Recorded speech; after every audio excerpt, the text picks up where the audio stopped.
Estoy en Solo que, comunicación con el jefe de la bancada de Unidad Demócrata en el Senado, Homer Menacho. Muy buenas tardes, muchas gracias por acceder a esta entrevista. buenas tardes. Y aquí estamos para cualquier duda o cualquier información que necesite. Usted es del grupo político de Yanine Áñez. ¿Cómo toman la renuncia que ella hizo a su candidatura? ¿Cómo piensa que puede reaccionar el electorado que confiaba en Áñez para las elecciones del 18 de octubre? ¿Hacia dónde puede dispersarse ese voto? Bueno, justamente creo que el objetivo era de no dispersar el voto y de que los partidos políticos que están en contra de que vuelva el MAS nuevamente al poder eh, puedan unificar el voto, que eso es creo que es el objetivo central, de no dispersar el voto y que eh, prácticamente trabajar para que no vuelvan más al poder. Pero sus compatriotas que pensaban votar por Áñez, ¿qué piensa que van a hacer ahora? ¿Van a votar por Mesa, por Camacho, como se está diciendo? ¿Cómo podrían tomar ellos esta renuncia? Bueno, como le decía, justamente el objetivo es que no se disperse el voto. Ahora veremos cuál es la decisión para qué lado, para cuál de los dos votar, porque sería entre Mesa y Camacho, porque la idea de bajar la candidatura justamente es para no dispersar el voto y para que no se pueda permitir la vuelta del MAS, que tanto nos ha costado cambiar, o sea, resolver este problema que prácticamente lo llamamos como lucha por la democracia.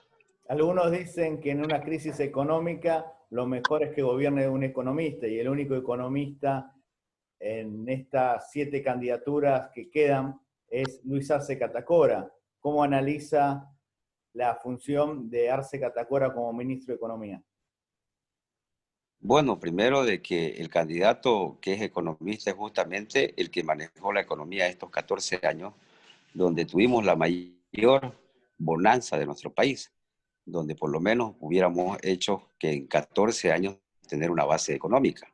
Yo creo que Arce Catacora ya sabemos que es cómo trabaja y cómo ha trabajado, ¿ya? Y no son solamente las luces que se habla cuando uno está en bonanza. No se olvide que ahorita está, digamos, poniendo soluciones que no la hizo en su momento cuando estábamos en bonanza. Y eso le hablo con unos bonos. Que los discapacitados, que es un porcentaje mínimo, pedía un bono de 500 bolivianos. Nunca se lo aceptó en el gobierno de Evo Morales y era Arce Catacora el, el que manejaba la economía. Ahora que no está en el gobierno, ya a través del instrumento que la utilizan la asamblea legislativa como instrumento de desestabilización prácticamente, porque quieren gobernar desde la asamblea, ahora quiere que se pague un bono de 1.000 bolivianos. Entonces, para que solamente veas la incoherencia y en una situación especial, donde hemos tenido casi 6 meses sin poder mover la economía del país. ¿Qué opina de algunos sectores que dicen que hoy renunciaría el ministro Murillo? Bueno, yo soy parte de este gobierno, o sea, no en el Ejecutivo, pero sí como jefe de bancada. Bueno, y no tengo esa información, al menos no sé por qué renunciaría.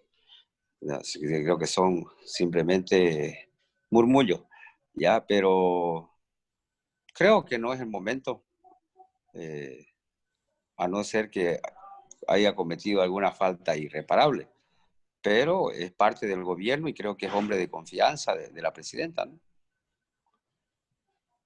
Se dice que cuando termine la gestión de Áñez, muchos funcionarios tienen pensado irse del país. ¿Qué opina al respecto? A pesar de que hay una ley de arraigo para que no ocurra. Bueno, primero que dicen, como dice usted, dicen, Sí. eh, yo no ¿O eso le conozco consulta a de, usted? yo no conozco de esta situación. Yo creo que se está haciendo lo que se puede, lo mejor posible, y si hay errores, pues creo que no han sido voluntarios. Y si han sido voluntarios, pues tienen que pagar esos errores aquí, ¿ya? Y sobre esa ley de arraigo que hablan, una ley que es totalmente anticonstitucional y que se debería haber aplicado en el anterior gobierno para que no lo tengamos ahorita a don Evo Morales en Argentina y no lo tengamos a los ministros, a sus mayores ministros, sus cabezas en la embajada mexicana. Entonces, yo creo que puede ser una buena medida, pero que es anticonstitucional. Y vos no podés primero, nosotros en nuestra ley, primero somos inocentes hasta que nos demuestren lo contrario. Y en esta situación prácticamente están poniendo a todos los políticos como culpables.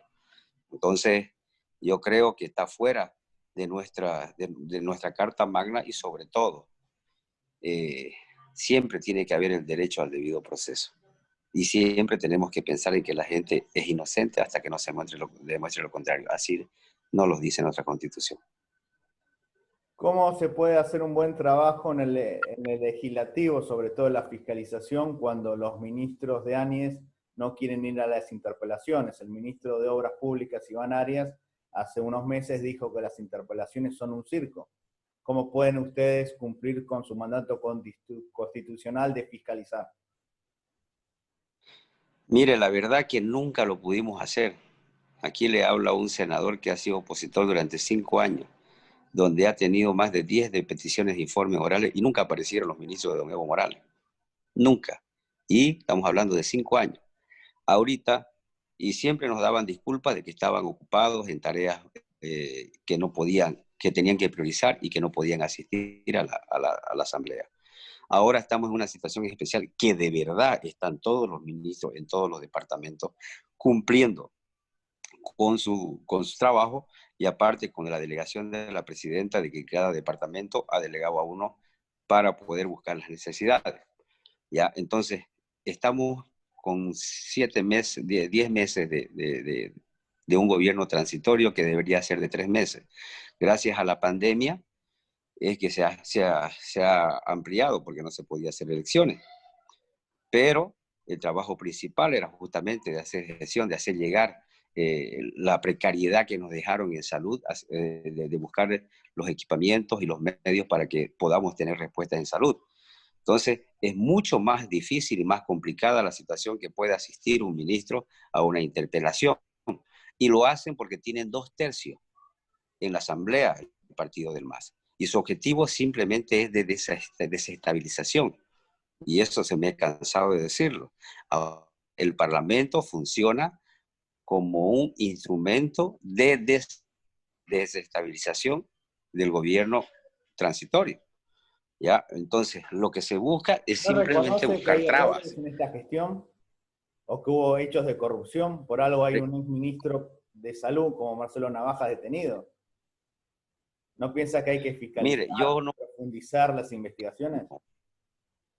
totalmente de acuerdo, tanto así que no nos hemos opuesto a ninguna comisión de fiscalización, de investigación, cosa que en el anterior gobierno no pudimos accionar ni una, ni el caso Talaro de yacimiento, ni el caso de la misma amante del presidente, ni de nada, que eran 500 millones de dólares, ya. Entonces, nosotros ahora no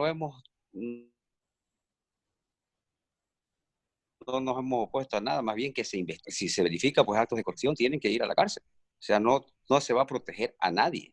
Sin embargo, en la Asamblea vemos lo contrario, que ahora con los 2/3, justamente el MAS quiere proteger a sus dirigentes que avasallan, que queman, que destruyen bienes del Estado, que destruyen torres, y no podemos nosotros buscar impunidad para gente delincuente. Eso lo están haciendo ahora con la Asamblea, con los 2/3 que tienen. Haciendo leyes, aprobando leyes, y ahora también quieren lanzar las leyes. O sea, ya no solamente la presidenta, si la presidenta no lo lanza, la presidenta del Senado. Entonces, así estamos.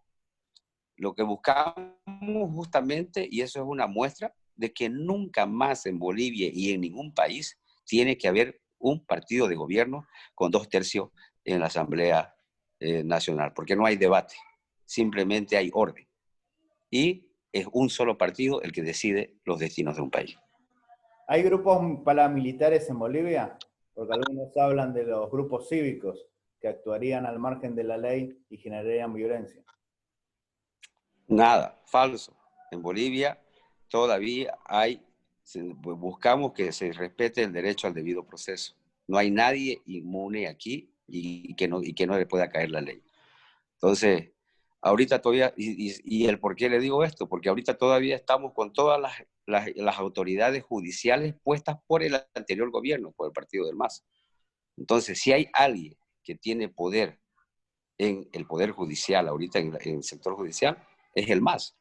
Entonces, y los cívicos son justamente las personas que han luchado para que no se perpetúe don Evo Morales en el poder y se quede los 50 años que tenía planificado, controlando todos los poderes del Estado. ¿Cómo analiza la función de la resistencia juvenil Cochala, que algunos dicen que es un grupo de choque instigado por el gobierno? No, a ver, es gente indignada con todo lo que ha pasado. Es gente que no está de acuerdo con todas las estrategias masistas de desestabilización.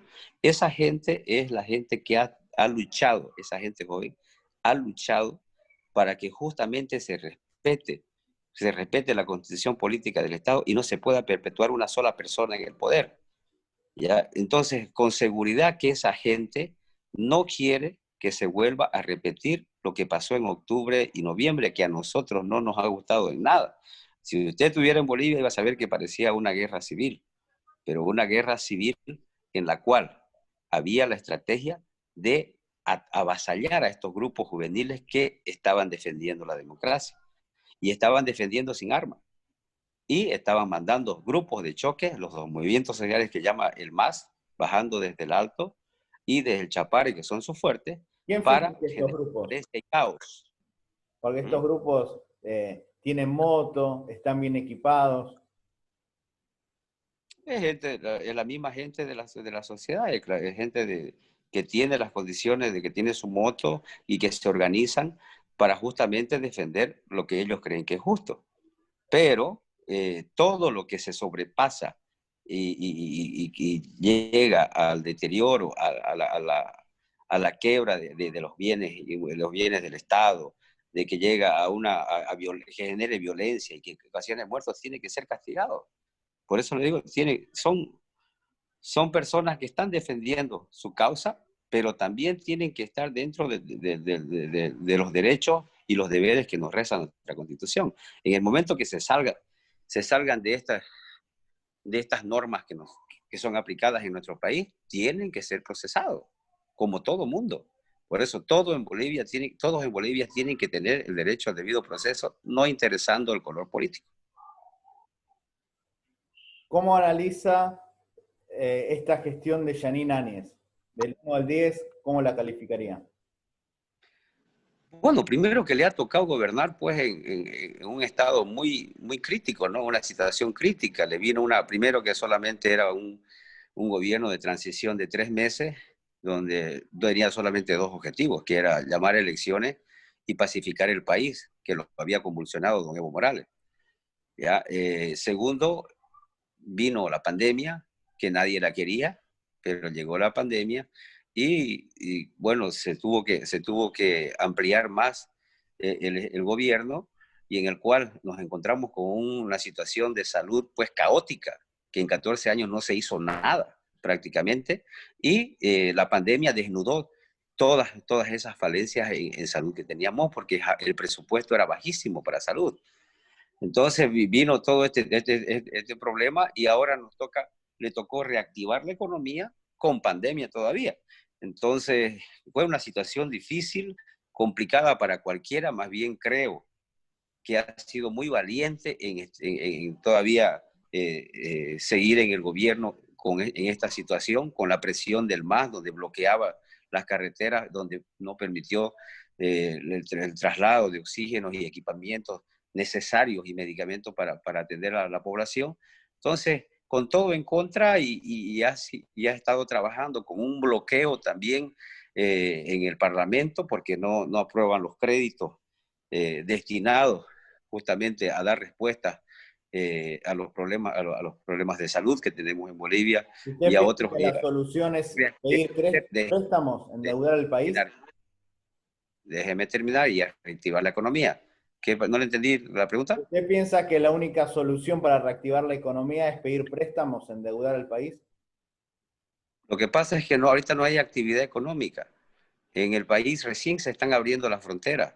Ya no es la misma situación en la que vos estás libre y podés importar, exportar y tenés una economía dinámica. Ahorita estamos con el país endeudado, sí, pero estamos haciendo lo mismo que hacen los otros países para poder dar respuestas en salud y en reactivación económica. ¿Ya? No es lo mismo que estar en situaciones normales. Ese es un discurso totalmente demagógico que antes estaba Bajar el muy gasto bien. político, porque ¿Sí? hay ¿Qué? diplomáticos que ganan entre 8.000, 10.000 dólares, ustedes los legisladores ganan los titulares 21.000 bolivianos, 3.000 dólares, quizás se puede recaudar plata bajando el gasto público, el sueldo de los Eso, funcionarios. pero eso no viene de esta gestión, eso viene de la anterior gestión. Bueno, pero en ¿Ya? esta Y situación, ahorita para digamos, que se apruebe. se puede generar dinero recortando gastos. Sí, pero a ver, por ejemplo, muchos de los parlamentarios, nosotros como ejecutivos, han donado parte de su sueldo para ayudar al problema de la pandemia. Pero, por ejemplo, si el gobierno, el partido del MAS, que es el único que quiere desestabilizar, quisiera eso, ya lo hubiera aprobado en la Asamblea, hubiera lanzado una ley, porque así se está haciendo, lo está haciendo ahora. Cualquier cosa que sea popular y que pueda ayudar a su elección, lo están haciendo desde la Asamblea. Si hubieran querido, ya lo hubieran hecho. ¿Ya? Pero no va por ahí. Si usted reduce un poco de esa cantidad en el gasto público, si entiende un poco de economía, sabe que no va a abastecer nada o ayudaría muy poco. Sí, Porque el algo problema es ayudaría. el No sería despilfarro, una solución, pero en algo ayudaría.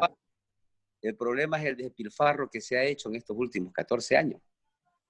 Con los recursos que entraron, con el despilfarro que hubo, podíamos nosotros haber sentado bases económicas eh, estables como para poder vivir 20 años más, ¿ya? Porque estas bonanzas vienen cada 40 años y nosotros desgraciadamente la hemos echado a perder con el populismo en que vivíamos en este país. Muchísimas gracias, senador, muy amable. De nada, un abrazo, que tenga buen día.